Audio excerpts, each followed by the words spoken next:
Hi guys, आज आपण आपल्या दुपारच्या जेवणातला मेनू बघूया। आज जेवणामध्ये कढी,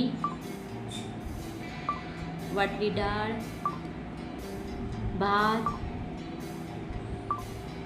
चपाती, डाळीचे वडे आणि पापड असा आज आपल्या दुपारच्या जेवणामधला मेनू आहे।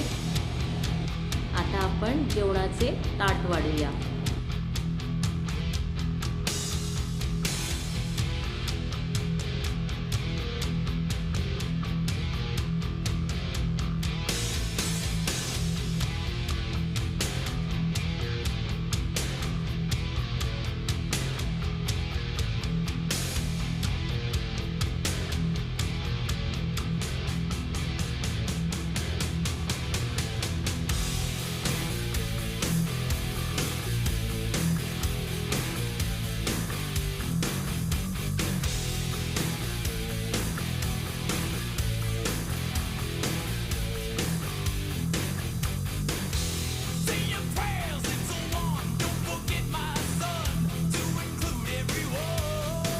व्हिडिओ आवडल्यास व्हिडिओला लाईक करा, सबस्क्राईब करा आणि शेअर करा।